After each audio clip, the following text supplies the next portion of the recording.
49-year-old adventurer Mike is on holiday at his log cabin 10,000 blocks away from his main mountain base. I built this cabin around 10 years ago and I've come here every year since. I love getting out into the nature, no technology or distractions. It lets me focus on what's truly important in life. After recently divorcing his wife, Mike needs to sell the cabin as he's in desperate need of more money to fund his adventurous lifestyle. I wanted one last trip, just me and my dog Lucky, before I put the cabin up for sale. This holiday was to reminisce about all the good times I spent here with my kids, my family, and just to appreciate the scenery one last time. Mike's halfway through his trip and has so far experienced perfect weather. The weather was just fantastic. Beautiful blue skies, gorgeous sunshine. I really couldn't have asked for more. This day was different though. It had been raining since the morning and we hadn't been outside at all. I usually take Lucky on 2 walks a day, so I could see that he was getting quite restless. Mike realises that the weather isn't going to clear up anytime soon, so he decides to brave the rain and take Lucky on a walk. I only had a light rain jacket, so I put that on and we set off on our normal route. Mike and Lucky have done this walk dozens of times and they know the path well.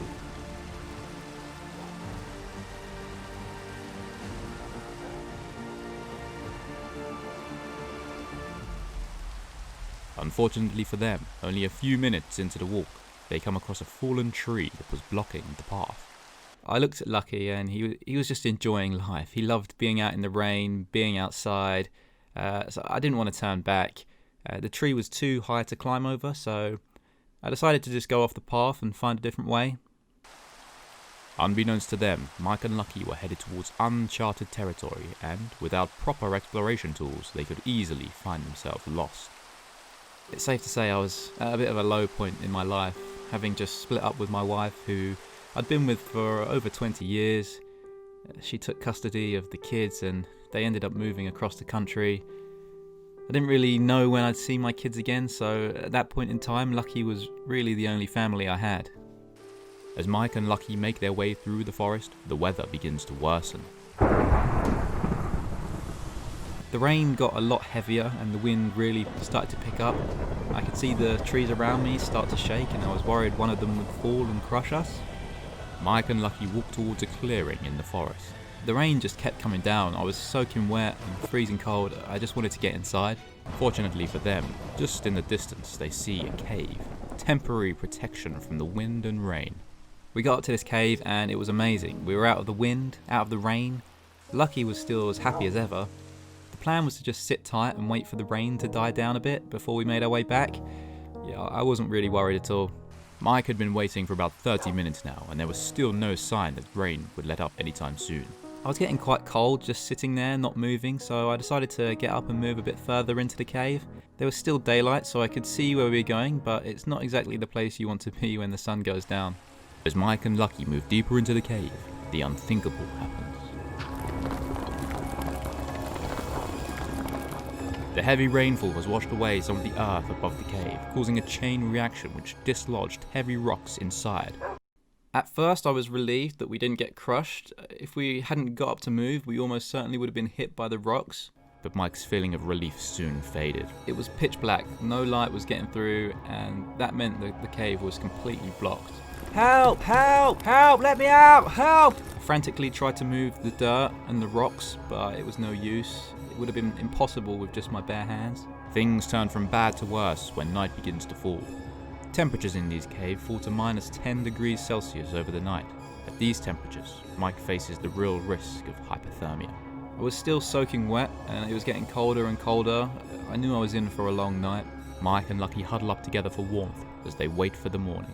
I was hoping that when the sun came up, light would somehow find a way into the cave and we'd be able to find a way out, but that just didn't happen.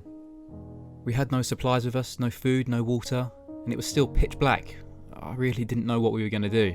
Being trapped in the dark, Mike has no sense of time, and without water, he must act quick if he has any hope of surviving. I decided to try and clear bits of the blockage. Even if I could open up a small hole to the outside, I'd have access to sunlight and hopefully water. But Mike is in luck. As I moved around, I kicked something. It wasn't a rock or a stone, it felt like plastic. Mike searched around on his hands and knees and eventually found the object he had kicked. A lighter. Although I couldn't see, I knew exactly what it was. It was one of the happiest moments in my entire life. I was just praying that it wasn't empty. Mike continues searching the floor of the cave and is able to find various sticks and twigs. As I lit the torch, I saw the cave light up. It went on for what looked like miles. It was a weird feeling. I felt excited that there might be another way out, but at the same time, I was terrified that I had to go deeper into this cave. Mike and Lucky have no idea that the cave they're stuck in is an old mineshaft that spans hundreds of miles in every direction. One wrong turn could send them to a labyrinth of interconnected tunnels where it would be almost impossible to find their way out. One thing I learned from my dad when I was a kid is that if you're ever in a maze or a cave, then you should choose a side of the wall, left or right, and follow it.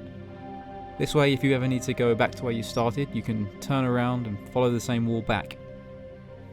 After hours of walking, it seemed like Lucky had found something. Thank God, I was so thirsty. It had probably been about 30 hours since I last drank something. I don't think I've ever gone that long in my life without water. But something was off. Lucky, who was just as thirsty as Mike, wouldn't go anywhere near the water. I knew something was wrong, but I was just too dehydrated to care.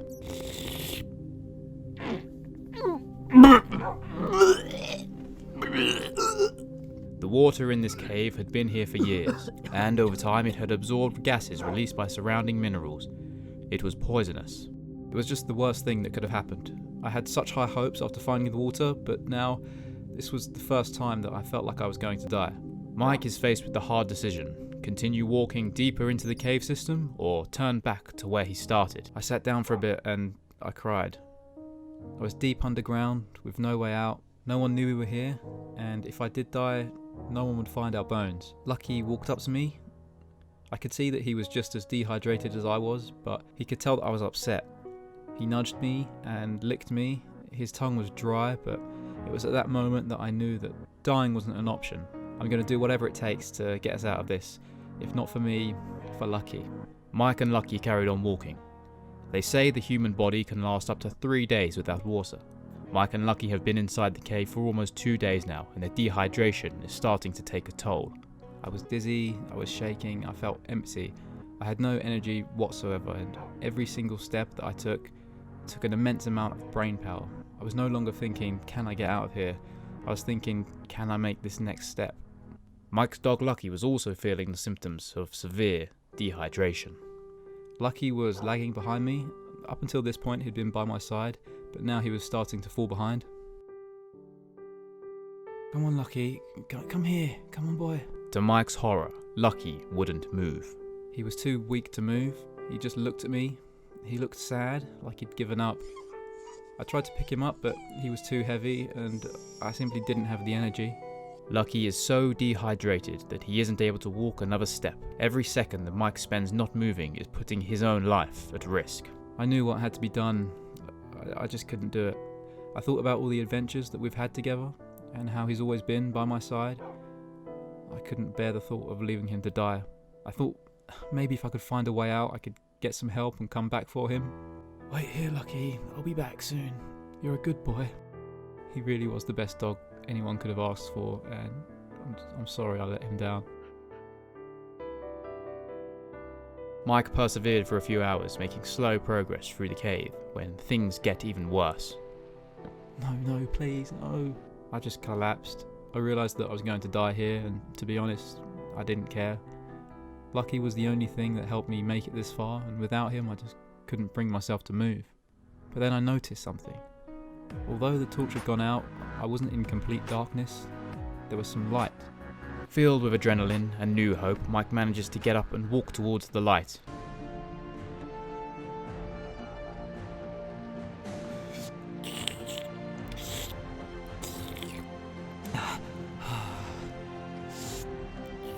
I'd never been so happy to see rain. It was truly the best moment of my life.